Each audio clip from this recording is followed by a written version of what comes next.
My husband's family kept calling his ex the real wife at Thanksgiving. They even set a place for her and handed me divorce papers mid-dinner. My husband smirked. Mom thinks you should sign now. Holding back tears, I calmly took out my phone and played a voicemail that instantly exposed their sick plan. From the moment I married Mark, his family never truly accepted me.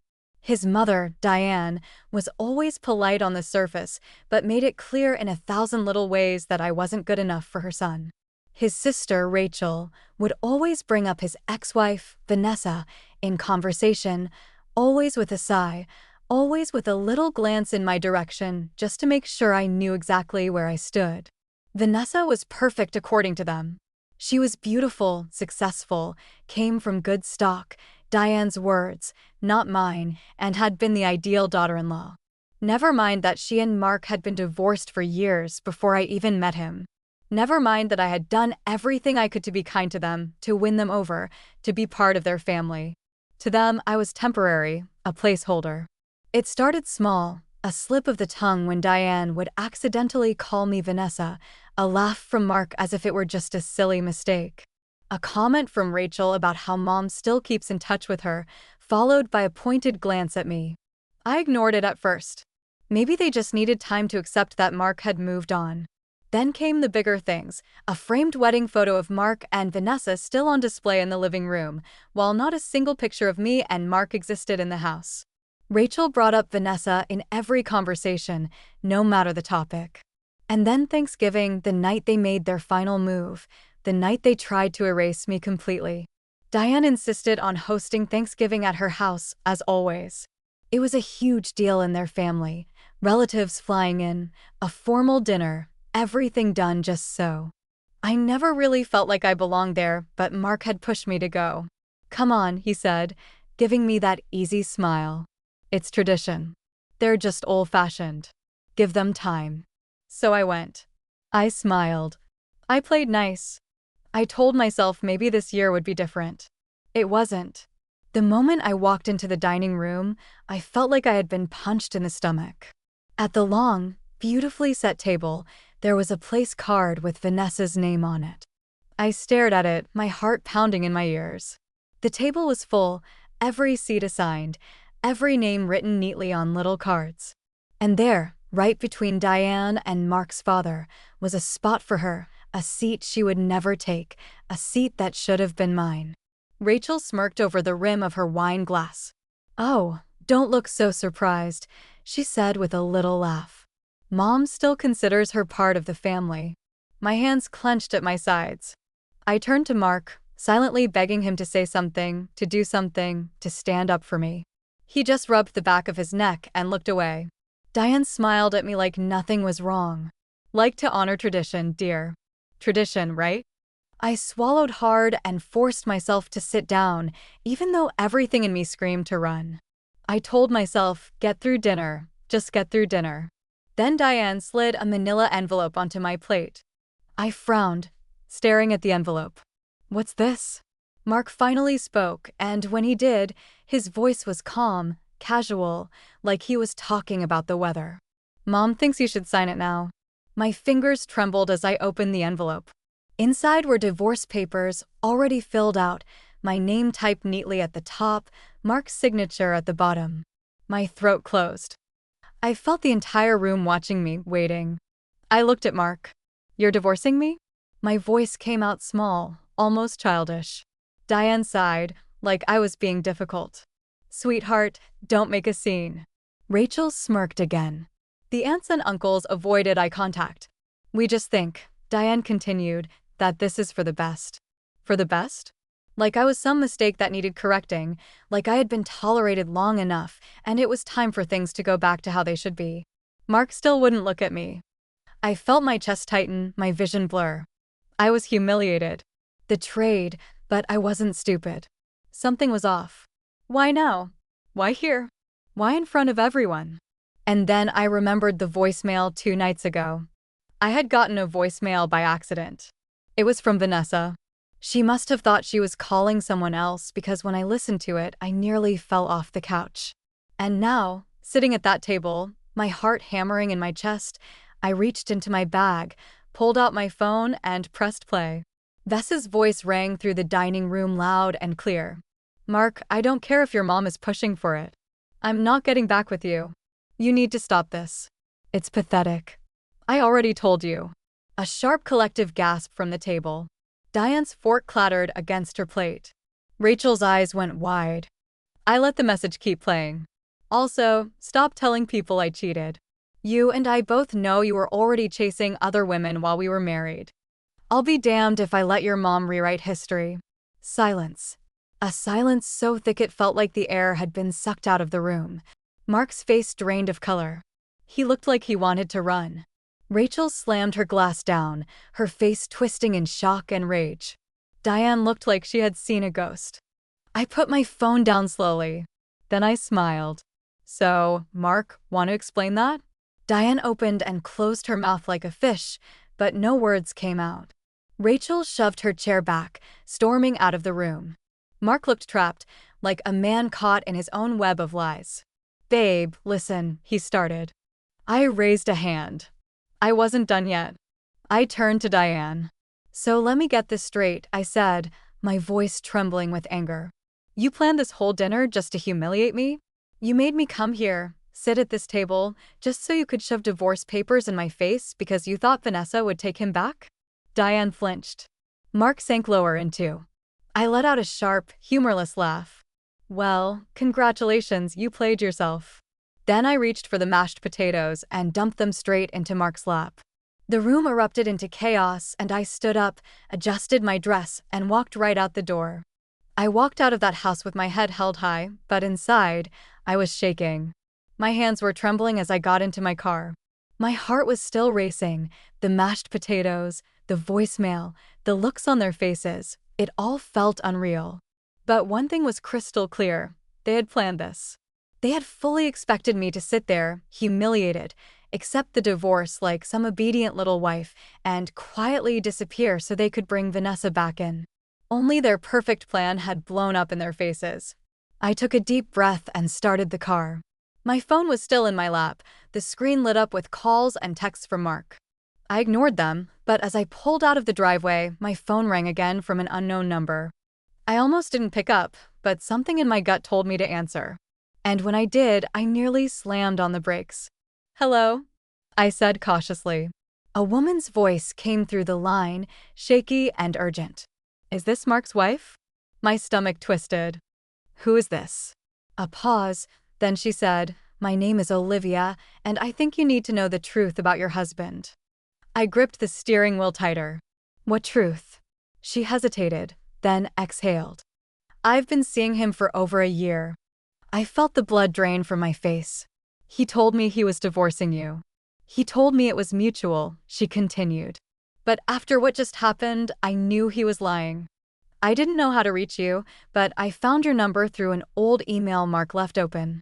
I couldn't breathe. Mark had another woman, a secret girlfriend, while his family was trying to push Vanessa back into his life. He had been sneaking around with someone else the entire time. "Where are you right now?" I asked, my voice deadly calm. "I'm outside his apartment," Olivia said. "He doesn't know I'm here, but I think you should come." I looked at the road ahead, then back at the house in my rearview mirror. I had a choice. I could go home, cry, pretend none of this was happening, or I could end this once and for all. I turned the car in the opposite direction. 20 minutes later, I pulled up outside an apartment complex I had never seen before. Olivia was waiting near the entrance, arms crossed, looking just as furious and betrayed as I felt. The moment I got out of the car, she stared at me for a long time, then shook her head. I can't believe I believed him. I gave a bitter laugh. "Yeah, well, you're not the only one." She glanced up at the building. "He's inside." I saw his car and clenched my jaw. "Let's go." We didn't knock, we didn't wait. Olivia had a spare key because, of course, Mark had given her one. The second we stepped inside, the smell of his cologne hit me like a slap, and there he was, sitting on his couch, scrolling through his phone, texting someone, probably me. When he looked up and saw us standing there together, his face went white. "Babe," he said, looking between us. I folded my arms. Which one of us are you talking to? He opened his mouth, closed it, his eyes darted toward the door like he was already calculating an escape. Olivia scoffed, "Don't even try it." Mark stood up slowly, running a hand through his hair. "Okay, listen, this isn't what it looks like." I gave a humorless laugh. "Really? Because it looks like you've been lying to both of us." And then, before he could spew whatever excuse he was about to make, his front door burst open. I spun around just in time to see Diane and Rachel storming inside. "What the hell is going on?" Diane's voice was sharp, eyes blazing as she looked between all of us. Mark was still frozen, completely caught. Rachel's glare landed on me. "What are you doing here?" I folded my arms. "Oh, just meeting my husband's mistress." Rachel's mouth fell open. Diane's face twisted in rage. "That's not possible." Olivia snorted. "Oh, it's very possible." Mark finally found his voice. "Mom, it's not like that." Diane cut him off. "I don't care about her," she snapped, jabbing a finger toward Olivia. "We had a plan, Mark, a plan. And you're telling me you were sleeping with some random woman while we were trying to fix things with Vanessa?" The room went silent. Rachel stared at her mother, eyes narrowing. "Wait, what do you mean we had a plan?" Diane froze. Mark's entire face drained of color, and that's when I realized Rachel hadn't known Diane had planned everything behind her own daughter's back. I tilted my head. "Yeah, Rachel, tell me, did you know your mom was trying to set Mark up with Vanessa before he was even divorced?" Rachel whipped around to face Diane. "You told me you weren't involved in that." Diane scoffed. "I did what was necessary. Vanessa was perfect for him. I was trying to save this family from." She gestured wildly at me and Olivia like we were dirt under her shoe. Rachel's face darkened. "You lied to me." Diane's nostrils flared. "Don't be dramatic." But Rachel wasn't listening anymore. She turned back to Mark, pure disgust on her face. "You're pathetic," she spat. "You let Mom control your entire life, and for what? A marriage that was already over." Mark stayed silent. Rachel shook her head. "You know what? I'm done. I don't even care what happens to you." She turned to me, eyes filled with something almost like regret. "And I'm done with this family." Then, without another word, she walked out. Diane stood there seething. "You ruined everything," she hissed at me. I smiled. "No, Diane, you did that all by yourself." And then I turned to Mark. "How about those divorce papers?" Mark opened his mouth, but no words came out. He looked at his mother, then at Olivia, then back at me. He was trapped, and he knew it. The silence in the apartment was thick, like the moment before a storm. Then Diane, always the one to take control, let out a sharp breath and pulled herself together. She smoothed down her sweater and turned to Mark. Voice low and firm, "We're leaving," she ordered. Mark hesitated, eyes flicking between me and Olivia, but he knew better than to defy his mother. He stepped forward, but I blocked the door. He blinked. "Move," I smiled. "No," his jaw clenched. "I don't have time for this." "Oh, I think you do." I pulled my phone out of my bag, tapping on the screen. "Because before you walk out of here like the pathetic coward you are, you might want to see this." I turned the screen toward him, hitting play. Another voicemail, but this one wasn't from Vanessa, it was from his boss. "Mark, we need to talk. I don't know how you thought you'd get away with submitting 2 separate expense reports for the same trip, but the finance team caught it. And when we looked deeper, well, let's just say you better have a damn good explanation for why company funds were used for luxury hotel stays and jewelry." The voicemail ended, and the color drained from Mark's face. Diane stiffened. "What? What is he talking about?" I smirked. "Oh, you didn't know? Mark's been committing fraud at work. And you want to guess what those luxury hotel stays and jewelry were for?" I turned to Olivia. Her face had gone pale. "You son of a..." Olivia took a threatening step forward, but I held up a hand.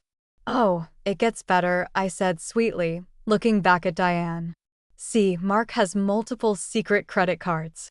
And when I started noticing charges that didn't add up, I did a little digging.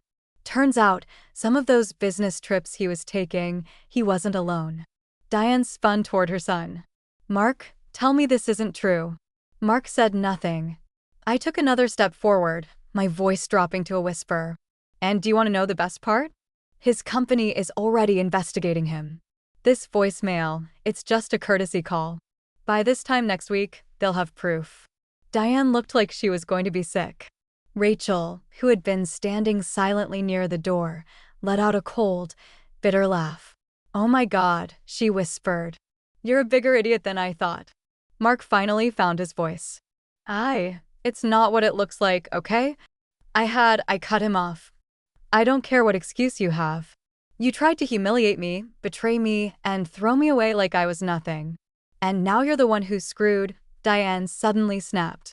I won't let this happen, she hissed. You don't get to ruin my son's life over some mistakes. She lunged at me, but before she could get close, Olivia stepped in front of me. Try it, Olivia warned. I dare you. Diane froze, chest heaving. Rachel, shaking her head in disgust, took out her phone. You know what? I'm done. She tapped on the screen and lifted it to her ear. Mark frowned. Who are you calling? Rachel's smile was cold. The cops. Mark paled. What? No. Rachel, come on. She raised a finger, silencing him. Hi, yes, she said into the phone. I'd like to report ongoing financial fraud at company name. I have some evidence you might be interested in. Mark lunged for her phone, but Olivia and I stepped between them. I crossed my arms. You're done, Mark. He contorted with rage. You think you've won? I raised an eyebrow. Haven't I? Diane, still standing stiffly, turned slowly to face me. Her expression was pure icy hatred. This isn't over, she whispered. I tilted my head. Oh, Diane, I smiled. It definitely is. And as sirens began to blare in the distance, I knew this was only the beginning of their downfall. Mark was pale, his mouth opening and closing like he was trying to come up with a way out of this, but there was none. Rachel was still on the phone with the authorities, her voice clear and unwavering as she reported his fraud. Diane was frozen, her hands shaking, her carefully controlled mask crumbling by the second. I could tell she was trying to figure out how to fix this, how to protect her golden boy, but there was nothing left to fix. Olivia and I stood side by side, united in the betrayal we had suffered. And then Mark did something unbelievable. He turned to me, eyes dark with anger. This is all your fault, he hissed. I let out a hollow laugh. My fault? If you had just signed the damn papers like you were supposed to, he spat, stepping closer, his voice growing more desperate, none of this would be happening. But no, you had to come in here and ruin everything. I stared at him, almost in shock. He was serious. He actually thought that if I had just gone along with the disgusting little ambush his family had planned, he wouldn't be in this mess. No accountability, no remorse, just pure entitlement. Diane seemed to snap out of her trance at the sound of Mark's raised voice. She rushed forward, gripping his arm. Sweetheart, we can fix this, she whispered frantically. We just need to get ahead of it. Are you kidding me? Rachel interrupted, her voice sharp. She turned to their mother with a look of pure disgust. You're still trying to save him? Diane's head snapped toward her daughter. Of course he's my son. Rachel let out a bitter laugh. Oh, yeah? And what about me? What about the rest of us? What about the fact that you just admitted you were trying to manipulate Vanessa into taking him back while he was cheating on his actual wife? Diane stiffened. Rachel wasn't done. You were so obsessed with controlling his life that you didn't even see what a disaster he actually is. Or maybe you did, but you just figured if you covered up his messes, no one would notice. Diane's lips parted like she wanted to argue, but for the first time in her life, she had nothing to say. Mark looked between them, realizing what was happening. His one true supporter, his mother, was starting to lose control of the situation. And then, in true pathetic fashion, he turned back to me. Please, he begged, you don't have to do this. I tilted my head. You mean I don't have to ruin you? He swallowed. I made mistakes, okay? But we were good ones, weren't we? His voice softened, his eyes desperate. We could still fix this. I stared at him, feeling nothing but pity. You don't get to ask me that, I said, my voice eerily calm. Not after. What you did not after what you tried to do to me, and then I stepped aside just as two police officers walked into the apartment. Mark turned, startled by the sight of the cops. Mark, last name? One officer asked, already reaching for his cuffs. You're under arrest for financial fraud and embezzlement. Diane gasped, no, this is a mistake. She lunged forward, but the second officer stepped in front of her, holding up a hand. Rachel crossed her arms. No, Mom, this is justice. Mark started panicking, twisting toward Diane. Mom, do something. Diane looked horrified, but before she could react, Rachel let out a sharp laugh. Oh, you mean like how she's covered for your whole life? Rachel sneered. Guess what, Mark? She can't buy your way out of this one. The officers pulled out a printed warrant, showing it to him. We have evidence of fraudulent transactions tied to your name, one of them stated. You need to come with us. Mark started struggling. No, wait. This isn't my fault. I folded my arms. Then whose fault is it? His eyes locked onto mine, full of rage. Yours. The officers forced his hands behind his back, cuffing him. Diane screamed, reaching for her son. Mark, baby. No. But it was too late. Mark was dragged out the door, kicking and screaming as his perfect little world came crashing down. Diane stood there, her body shaking, her perfect hair disheveled, her whole life's work ruined in minutes. Rachel just sighed and ran a hand through her hair. Well, that was a lot. Then she turned to me, and for the first time, she looked genuinely guilty. Rachel cleared her throat. Listen, I didn't know Mom was doing all that behind my back. She shifted uncomfortably. And I didn't know Mark was cheating on you this whole time. I arched an eyebrow. And that makes what you did okay? She flinched. No, it doesn't. I let the silence stretch, letting her sit in it. Then she sighed. I'm sorry, she muttered. I really am. It wasn't enough, but it was something. I nodded once, accepting it for what it was. Good luck dealing with Diane. Rachel scoffed. Oh, I'm done with her. She shot a glare at her mother. You're on your own, Mom. Diane's head snapped up, stunned. Rachel just walked out, leaving Diane standing there alone. Diane turned to me, hatred burning in her eyes. You think you've won? I smiled. Haven't I? She exhaled sharply, glaring daggers at me before stomping out the door. And just like that, I was free. I looked at Olivia, who was still standing there, arms crossed, eyes tired but satisfied. Well, she said, blowing out a breath, that was a disaster. I let out a small, exhausted laugh. Yeah, but at least now we're done with him. She nodded, then hesitantly she stuck out a hand. I looked at it for a second, then I shook it. Drinks, she suggested. I grinned. God, yes. And as we walked out of that apartment, leaving behind the mess, the lies, and the absolute disaster of Mark's life, I realized something. For the first time in years, I finally felt free. A week later, Mark was officially charged. He was charged with fraud. His company fired him, and his assets were frozen. It turns out his financial crimes were way worse than I originally thought. Diane tried to fix it, but she couldn't. Her golden son was done for. Rachel cut off her entire family and moved across the country. She and I never became friends, but we left things on neutral terms. And Vanessa? She sent me a single text after everything went down. I always knew he was trash. Glad you got out. As for me, I took everything I was owed in the divorce, half of his assets, the car, a chunk of his retirement fund, and then I disappeared from their lives forever. Best decision I ever made.